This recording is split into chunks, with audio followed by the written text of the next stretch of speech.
Hi, I'm Ethan, and welcome to Keynotes, the series where I break down the history and discography of your favorite bands. Today we're talking System of a Down, the Armenian-American metal band that shaped the nu metal genre and helped burst it into the mainstream.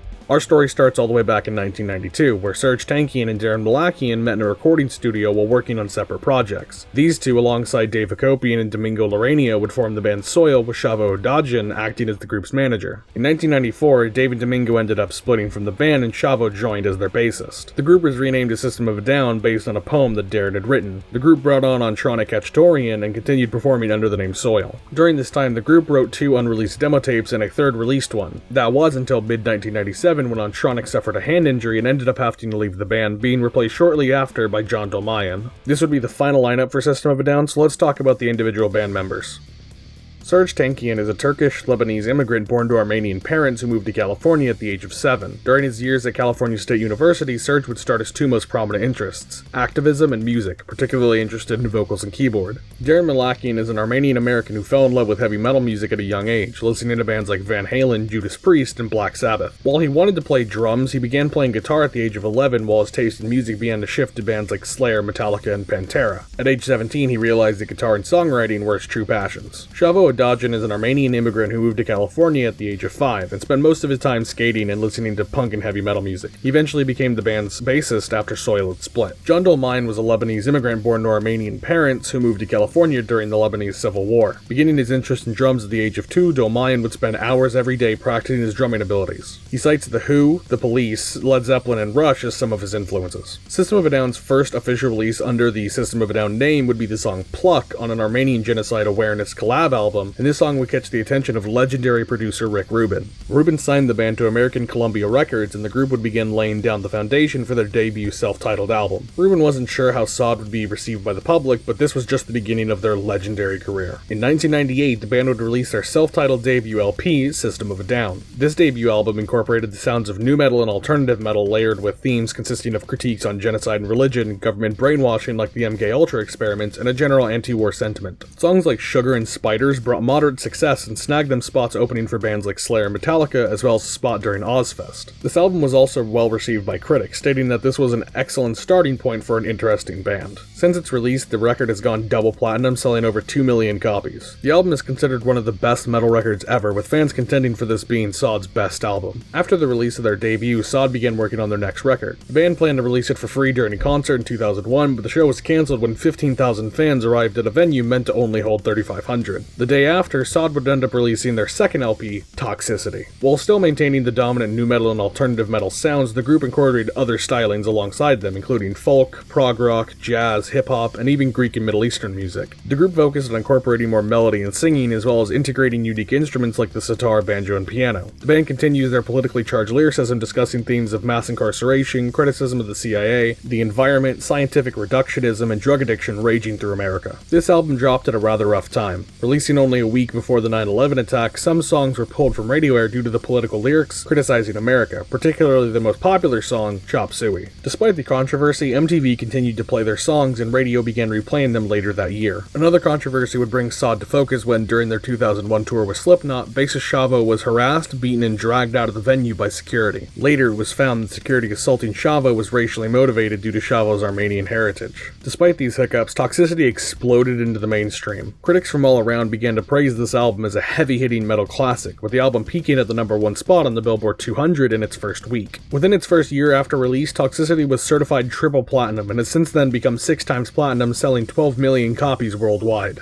The album has gone down in history as the best nu metal record, as well as one of the best metal records ever. A few months after the release of Toxicity, a few unreleased Sod tracks were leaked online, which were supposedly recorded during the Toxicity sessions. Disappointed the fans had heard these tracks unfinished, the band refined these tracks along with others, and in late 2002, the band released their third album, Steal This Album. The title referencing a 1970s counterculture book, as well as sending a message to those who leaked the tracks. This message was further expressed through the art on the cover and the CD, a burnable CD with the album name written on in permanent marker. This design was meant to resemble a CD someone had burnt music onto off of something like LimeWire, where the early leaks originated. While many assume that this album is just B-sides from Toxicity, the band states that these songs are of the same quality as those on Toxicity, but did make the cut due to not fitting in with the, quote, continuity of the album. Both Serj and John have claimed that this album is their favorite Sod record and some of their best work. I have to agree with the band on this point. Steal This Album maintains the sound from Toxicity, but the songs on the album don't quite fit into the vibe that their last record aimed for. The album keeps the new and alt-metal sound fused with eclectic instrumentation and fusions of other genres, as well as the anti-war and Americana-critical lyrical themes. This album received generally positive attention from critics, however they weren't as blown away as they were with Toxicity. Financially, the album sold pretty well, with the record going platinum a year and a half after its release. With fans, however, this album is System's most decisive. Some consider it their weakest record, while others claim that it's on par with Toxicity.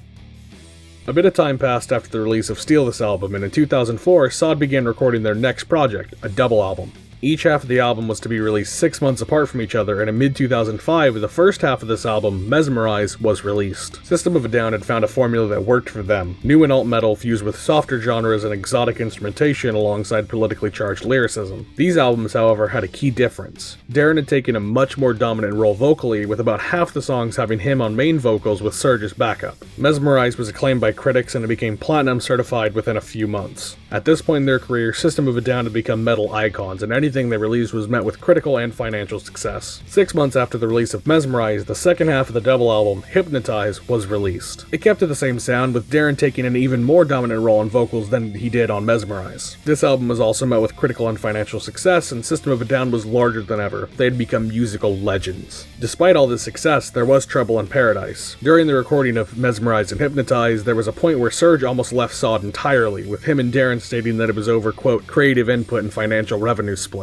In 2006, a year after the release of their legendary double album, the band announced that they would be taking an indefinite hiatus. Malakian cleared the rumors of the band dissolving, stating that, we're not breaking up, we're going to take a very long break after Ozfest and do our own things. System of a Down officially went on hiatus after their last show at Ozfest 2006, but this didn't mean the members of System of a Down had any plans to slow down. Once the hiatus had started, each band member pursued their own side projects. Darren started a new band, Scars on Broadway, with John joining them. They released their debut album, but the band quickly went dormant after its release. With this dormancy, John left Scars and formed his own band called Indicator, as well as opening an online comic book store, Torpedo Comics. Shavo joined up with RZA of Wu-Tang Clan fame to form the hip-hop supergroup Atchison. During all this, Serge decided to pursue his solo career, releasing his first solo record, Elect the Dead, in 2007 and Imperfect Harmonies in 2010. Speaking of 2010, Sod announced that they would be having a reunion tour. It had only been 5 years since they announced their hiatus, but fans rejoiced and accepted Sod's return with open arms. They mostly toured from 2010 to 2015, but still play shows here and there today. It was around 2016 when rumors began to spread that System of a Down was recording material for a new album, but each band member seemed to have different perspectives on the prospect of a new System of a Down album. In 2016, John had stated that System of a Down had been working on material for a new record, but the creative tensions and pressure made its release unknown. In 2017, Shavo stated that a new Sod record would not happen anytime soon, and Serge stated that he had written new material for System of a Down, but was unsure of a new release due to a lack of commitment for touring. In 2018, Darren called out Serge as the reason System of a Down hadn't released any new music, and Serge stated that the idea of an album was put aside for now due to ever-growing creative differences. During this time, John blamed every member of the band, including himself, as the reason for the lack of releases. Shavo said that System of a Down had been sitting on nearly 12 years of music and that a System of a Down record would release eventually. However, Serge argued that the band had no talks of a new record. In 2019, Darren stated that the lack of new music was a mix of creative tension between bandmates and a lack of commitment for touring, and that a new System of a Down record was unlikely anytime soon. In 2020, John stated that he was uncertain if he even wanted to make new System of a Down music entirely. The band had been on hiatus for over a decade at this point, and everyone in the band was making it difficult to release anything, particularly Serge and Darren. He also said that Sod going on hiatus in the first place was a grave mistake since Sod had yet to reach its peak. After all the statements made over the years, the story has become somewhat clear to the public. Serge and Darren have massive creative differences that make recording a new System of a Down album near impossible, with John and Shavo sitting on the sidelines waiting for something to happen. Despite all the bickering, each member continued pursuing their side projects amidst their sporadic System of a Down shows. Serge released 2 more solo projects, an EP of music meant to become System of a Down music, a jazz album under his band Jazz is Christ, several film scores, and a collaborative album with mindless self-indulgent singer Jimmy Ure entitled Fucktronic. Darren made guest appearances on plenty of records and released Dictator in 2018, the second album under the newly named Darren Malakian and Scars on Broadway. Shavo became a pretty popular DJ in the Los Angeles area and started a new band, North Kingsley, in 2019. John started a Kickstarter in 2014 to fund a new cover band, These Gray Men, with a full cover album released in 2020. Hope was seemingly lost on System of a Down ever recording new music. The bandmates couldn't come together to make new music, and they all had their focus on their individual side projects. That was until 2020, when Azerbaijan invaded the Republic of Artsakh, a breakaway state with a massively Armenian ethnic makeup. This sparked outrage as the people of Artsakh saw themselves as a part of Armenia while Azerbaijan saw the Republic as part of it. People around the globe saw this as an attack on democracy, and people began quickly raising funds to help aid the region. System of a Down has always made Armenian awareness a pillar of their identity. One of the main goals of the band is to bring awareness and recognition to the Armenian genocide of 1915, carried out by what would be modern-day Turkey. So seeing a Turkish-backed invasion of Armenian homeland made the band put aside their differences and do something for their people. The group got together, reworked and recorded 2 songs that Darren initially planned to release under Scars on Broadway and released them under System of a Down. Protect the Land and Genocidal Humanoids were primarily advertised through Bandcamp, and all sales of the 2 songs would go directly towards humanitarian efforts in Artsakh, and Sod fans managed to raise over $600,000 for the cause. As for the public reaction, this was the first System of a Down release in 15 years, and fans were ecstatic. The band's sound had evolved. The group kept to the System of a Down sound, but managed to infuse each of their individual styles into the tracks to create a new, modern System of a Down style. The lyrics speak of a dire war being wrought onto their homeland to bring awareness to the atrocities Azerbaijan was committing against Artsakh. The songs were met with critical acclaim, stating that System of a Down brought their classic sound with a refreshing twist. With the release of these 2 singles, the new System of a Down album train was back in full swing, but the group unfortunately put the speculation to rest pretty quick. John expressed a desire to make new System of a Down music, but said that he's accepted that this might be the last Sod music to release. Shavo, as per usual, gave hope to a new release, stating that it was amazing. Even though we have had our differences, when we're in there, it's just like brothers making music together, like it all started. Darren explained that the songs were intended for Scars on Broadway, but reworked them to be Sod songs to help raise money for Artsakh, and that these songs were a quote one-off type thing that didn't indicate a new album anytime soon. Serge stated that his focus was on aiding the people of Artsakh, and that only time would tell if these 2 singles would lead to anything fruitful. And that's where we are today. Starting as a few Armenian-American youths who happened to be in the same studio at the right time, System of a Down hit the metal scene with a Titan-heavy debut album before formulating one of the most unique sounds for 4 straight albums, garnering them massive financial success and non-stop critical acclaim. Their legendary catalog cemented themselves as metal icons, but as they were riding the high of worldwide fame and success, the band went into hiatus and has never fully recovered. Will we ever get a new System of a Down record? And if it does happen, will it be on par with their monumentous pentology? We might never know, but we can continue to hope for the day that System of a Down may return to us in shining armor, back to take the world by storm once more.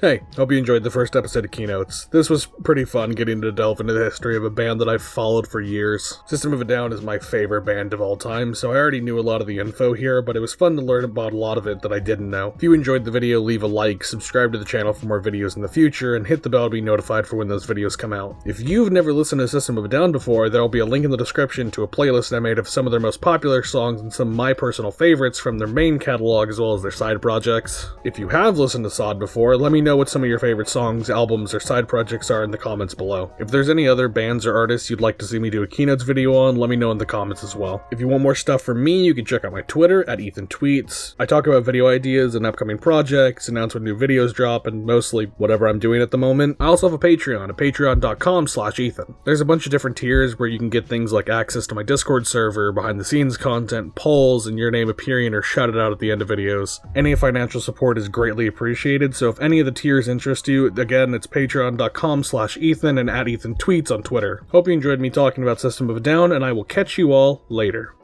Bye.